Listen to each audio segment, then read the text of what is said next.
what it do? Welcome back to the channel, baby. Yeah. What it do, Half and J family. Welcome back to the channel, baby. Yes. It's your boy Half. And Girl J. And we back with another reaction video.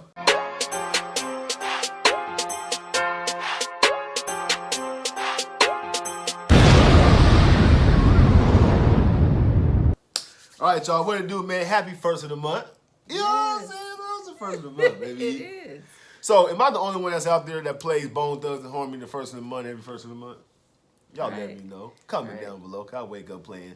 It's the first of the month. Wake up, wake up, wake up. It's the first of the... All right. So, anyway, I know y'all see that title. I know y'all see the thumbnail. So, why don't you go ahead and introduce them, let them know who we're going to react to today. Jordan Peterson. Jordan Peterson. And the commentary is... Jordan Peterson debates with intelligent student on hate speech. On hate speech. Now, I love to see somebody who's kind of like on Jordan Peterson's level go back to back with him on a debate.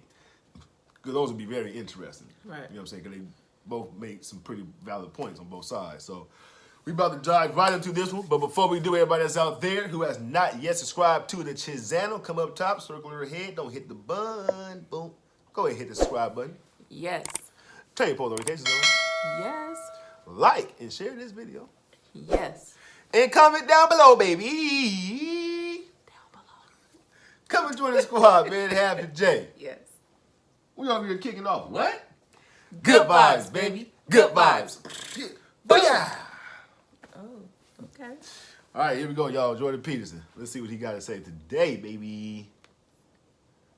Happy Friday, too, everybody. It is happy. I just want to first thank your comments on things like political correctness and the obsession of certain elements of the left on campuses to screen out discourse, because I genuinely think that is an issue and problem in status quo. But following on from that, I just want to pick your thoughts on what you say about freedom of speech and discussions in general, right? Because you basically flagged that, I think, in your answers just then, that freedom of speech has an instrumental purpose. It's there to help us find truth, correct me if I'm wrong, to identify the correctness or the logos against the possible consequence of blood and death. So here's the question, right?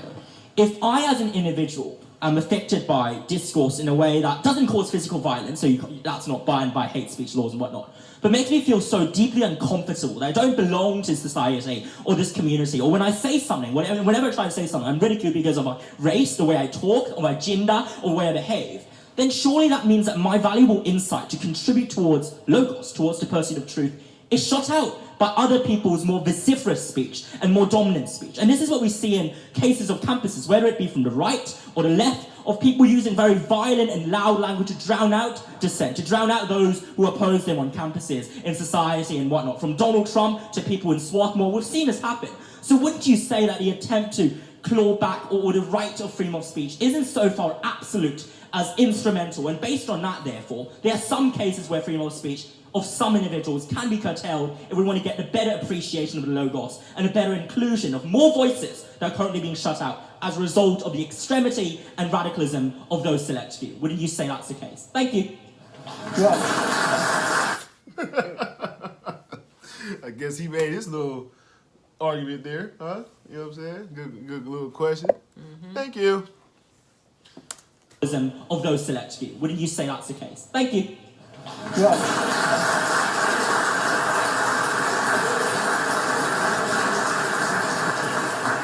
Well, there's a very simple answer to that, which is yes. But I'll elaborate. I mean, the first thing is, like, I'm not an admirer of hate speech laws. But that doesn't mean that I'm naive enough to think that there's no such thing as hate speech. So obviously, if you've ever been involved in an extremely serious argument, you know perfectly well that there's such a thing as hate speech, because you've probably uttered some.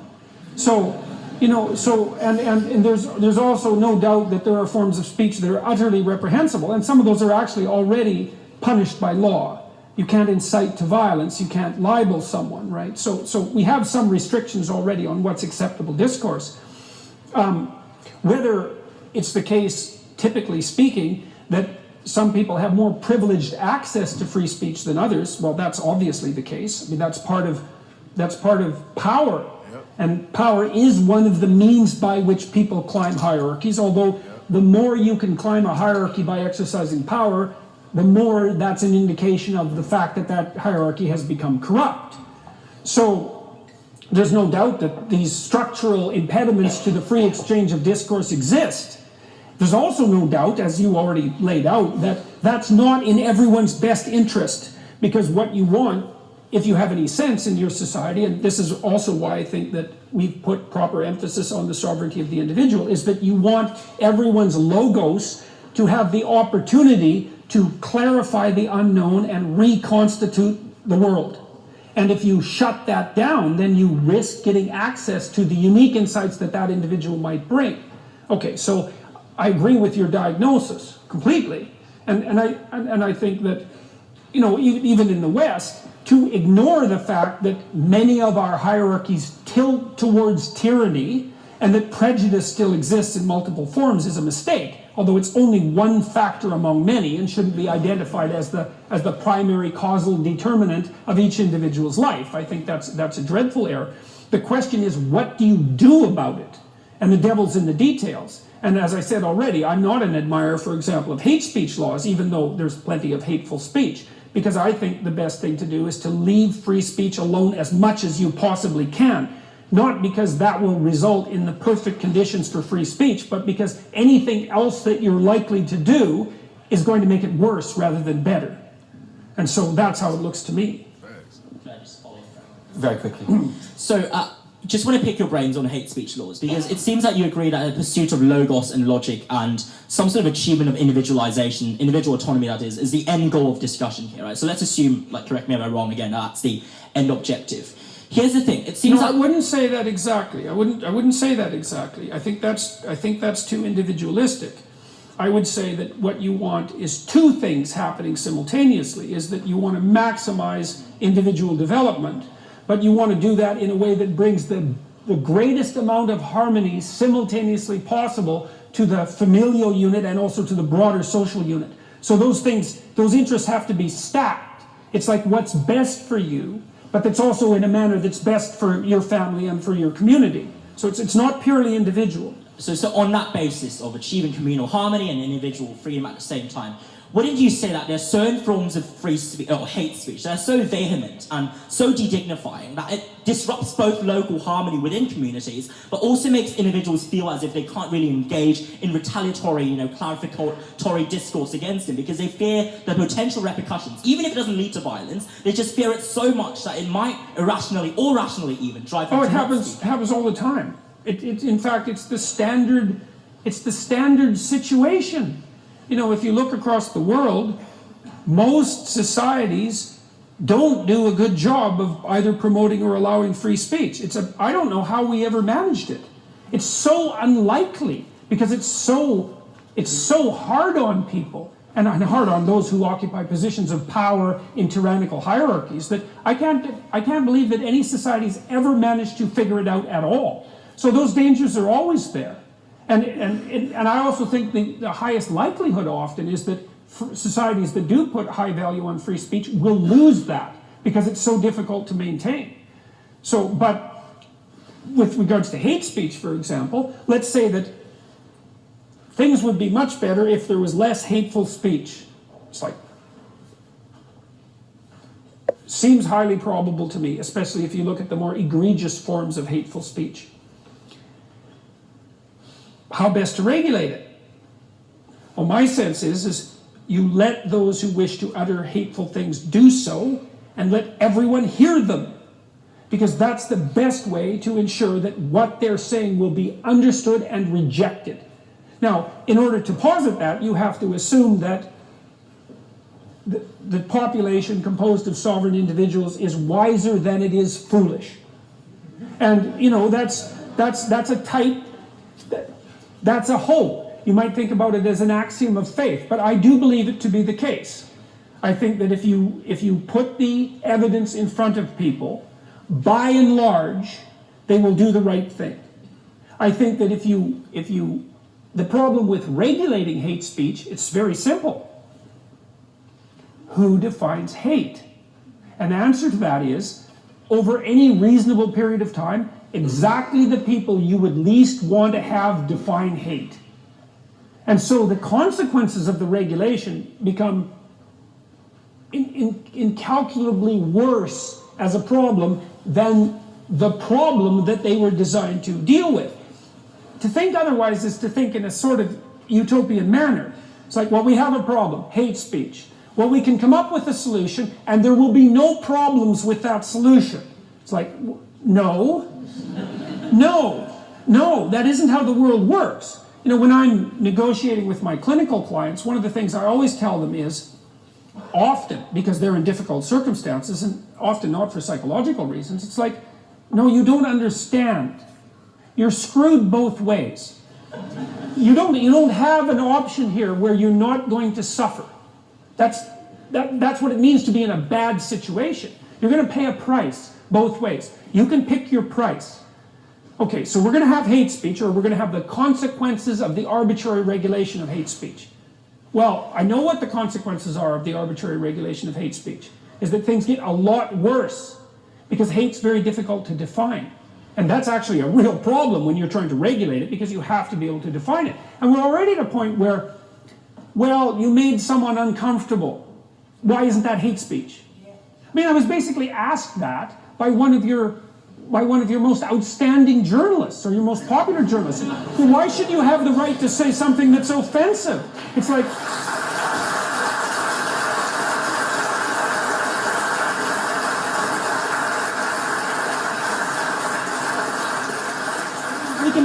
we can think that through. Let's think that through for a minute. So, I mean, my response to her, essentially, although this wasn't directly, it was, that's not a very smart question for a journalist to be asking, right? Because of all people who should never ask that question, would be stand-up comics, right? And journalists. Because that's all they ever do. That's what it means to be a journalist, is to ask a question that's going to be offensive to someone. Right. Who the hell wants to hear about what you've discovered unless it's about something contentious and important? Right. So it was a jaw-dropping question as far as I was concerned. And the fact that it was a jaw-dropping question was part of the reason why that video went viral. Okay, so now let's think about offensiveness as part of hate. Okay, so the first thing we might say is that you really need to think when you have a difficult problem. And a difficult problem is one where there's something at stake. It might be your life, it might be your well-being, but and then we might say, well, there's going to be a diversity of opinions about that particular conundrum if it actually happens to be difficult. And so even to discuss it, because if you discuss it, you're going to discuss option A, it's going to annoy all the people who want option B, or you're going to discuss option B, and that's going to annoy all the people that want option A, and maybe there's 10 options. So if you're going to discuss anything of any real significance whatsoever, you're going to make people hot under the collar, and you're going to risk offending them. Okay, so what, you just stop talking about difficult things? And the answer to that is yes, and that's what's happening. But then there's another problem, which is there isn't anything I could conceivably say about anything that isn't going to offend someone if the crowd is large enough. Right. So you might say, well, if you're talking to two people, you can't offend one of them. So you don't get to offend 50% of the population. It's like, okay, let's say I'm talking to 1,000 people, and one person finds what I'm saying offensive. Say, well, that's hateful. It's like, well, that's 1 in 1,000. So should I stop? What if it's 1 in 10,000 or 1 in 1,000,000? Like, where's the cutoff? And you might think, well, we'll work that out. It's like, no. You don't get it. The devil's in the details. You work it out now when you formulate your restrictions on free speech. You don't shunt that off into the future so that it's a problem that'll be solved. Who defines hate? Insoluble problem. Don't regulate it, because you can't define it.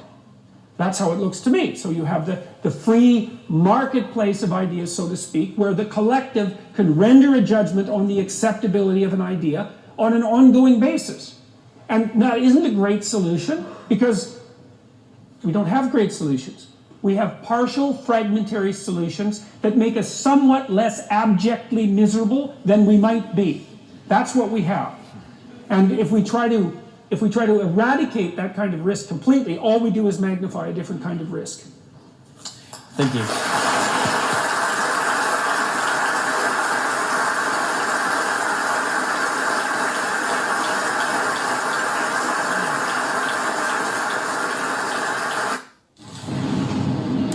That made plenty of sense, especially when he said comedians and, you know what I'm saying, like journalists. Mm-hmm. you know, that's kind of like their job. You know what I mean? To throw something out there like that, as far as quote unquote hate speech or, you know, whatever the case may be. Then he was talking about if an argument occurs, you know what I'm saying? It's going to be some hate speech within that also.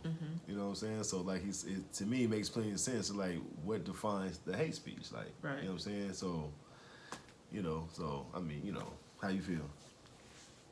I feel Jordan Peterson is just on point with life itself, period. Right. With the hate speech, I feel that can we Yeah, well, we can start it over. I can ask you the question again, or we can just cut that whole part out Yeah. and end it. So I'm having Okay. it was a lot to take in. Okay. So yeah, but I think that the hate speech is like he was saying. It's kind of like, you know, it's one of those things.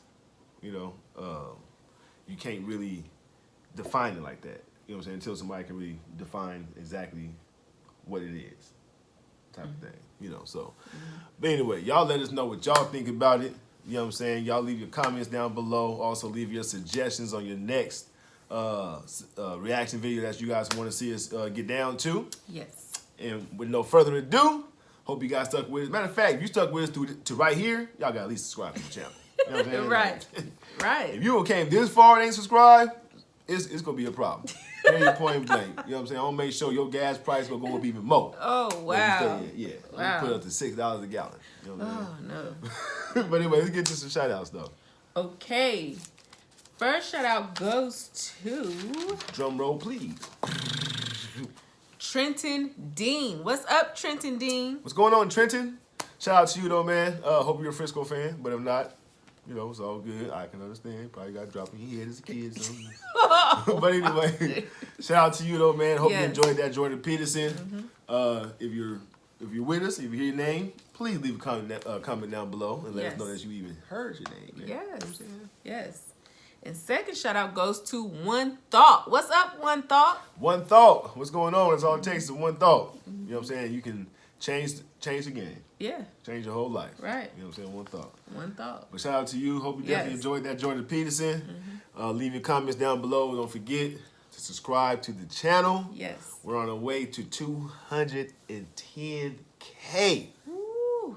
That's crazy. That's That's real crazy. Yes. I remember we had one subscriber, two, which was, you know, our peoples. right. You know what I'm saying? Like, People that we do. right. You know what I'm saying? So anyway, we love you guys, man. Yes, we do.